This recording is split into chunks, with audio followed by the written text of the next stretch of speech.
The sun never sets on the Islamic apologetics meltdown. The meltdown started back in June with Mohammed Hijab's interview with Sheikh Yasir Qadhi, where Dr. Qadhi shattered the myth of the perfect preservation of the Quran, instantly exposing decades of lies by Muslim apologists. Both Mohammed Hijab and Dr. Qadhi tried to minimize the damage by deleting the interview, but everyone had already downloaded it, so Muslim apologists received a crash course in the Streisand effect, the principle that when people find out you're trying to hide something from them, they suddenly become more interested in what you're trying to hide. This led to a great deal of mockery. Critics of Islam began mocking the claim that the Quran has been perfectly preserved, and they began mocking Muslim apologists for lying about their book. As we all know, of course, Islam, that proud spirit, cannot endure to be mocked. Mohammed Hijab went off the rails and started sending us messages about golden showers and all kinds of other perversions he learned about from his online viewing habits and from his prophet. Then he came up with the brilliant idea of posting veiled threats of rape and torture directed towards the wives of critics of Islam. That worked out well. Just ask my good friend Abu Porker, the first of the rightly folded critters. After that, Ali Dawah posted a video announcing that despite decades of Muslim apologists lying about the death penalty for apostasy, just like they were lying about the preservation of the Quran, apostates will indeed be executed when Islam conquers the world through high birth rates.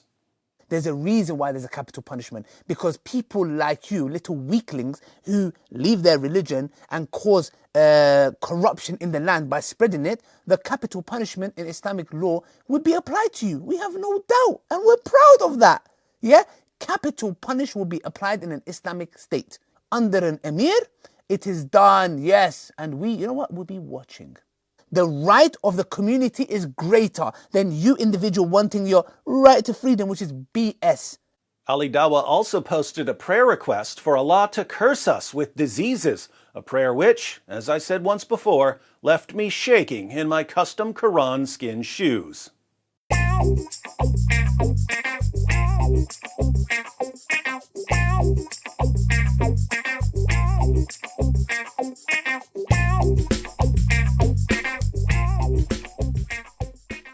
Mohammed Hijab and Ali Dawah and Farid and Adnan Rashid then came together like the Constructicons forming Devastator to try to get critics of Islam banned from Patreon.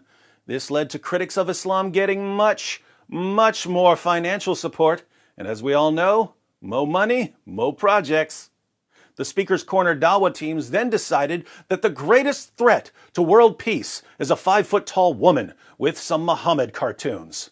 So they surrounded Hatun Tash and convinced the British government to forcibly remove her from Speaker's Corner, not realizing that by blocking free speech at Speaker's Corner, they just showed the world that mainstream Islam is indeed hell-bent on destroying the foundations of Western civilization.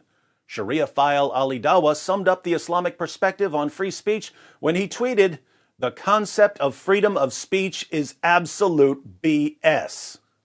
But keep in mind that if you're at all concerned about being forced to obey the commands of an illiterate 7th century caravan robber, you must be a racist, Islamophobic, hate-mongering bigot.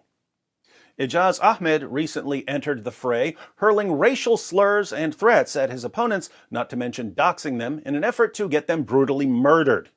To his credit, Shabir Ali's prize student Ijaz did apologize, although since one of his former friends announced that Ijaz has been plotting this for years, it's difficult to take his apology seriously.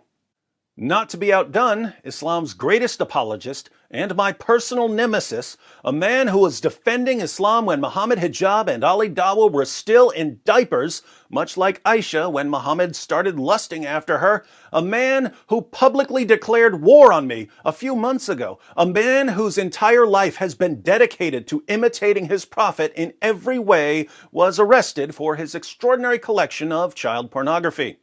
Rob Christian posted a video exposing MENJ's obsession with kiddie porn.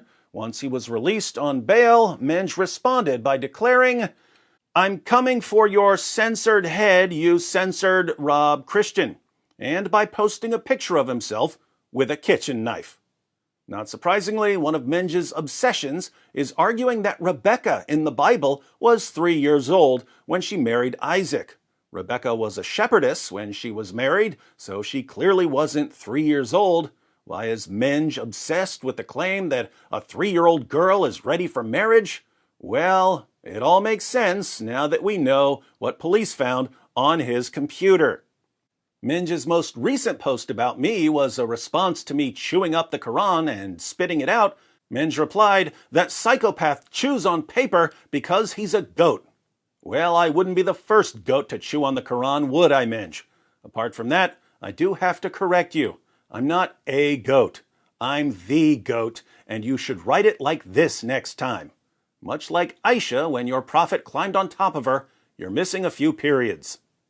So, in the past few months, the Muslim apologists who've spent years lying about the preservation of their book, lying about the Islamic view of our rights, lying about the penalty for apostasy, and lying about the Islamic view of women, suddenly began admitting that the Quran has been corrupted, that apostates will be executed, and that Islam aims to destroy Western civilization.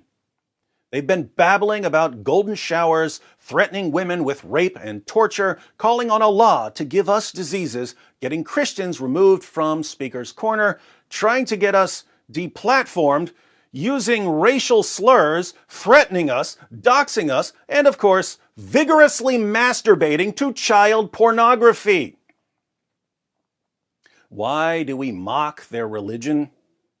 Because Muslim apologists lose their minds when we mock their religion, and when they lose their minds, they start admitting things about their religion that they would never admit when they're calm enough to lie. At this point, you might be wondering, if Muslim apologists are doing such an awesome job exposing and destroying their own ideology, what's the point of non-Muslims criticizing Islam? Well, the Bible commands us to love our enemies. The Bible says if your enemy is hungry, feed him. If your enemy is thirsty, give him something to drink. The same principle applies here. If someone who counts you as an enemy is destroying his own ideology, help him destroy it. So I say to Sheikh Yasir Qadhi and Mohammed Hijab and Ali Dawah and Farid and Adnan and Ijaz and MENJ, I'm here for you guys. Take my hand and let's expose history's most obvious false prophet together. Helping you is the least I can do, since you're basically signing my paychecks.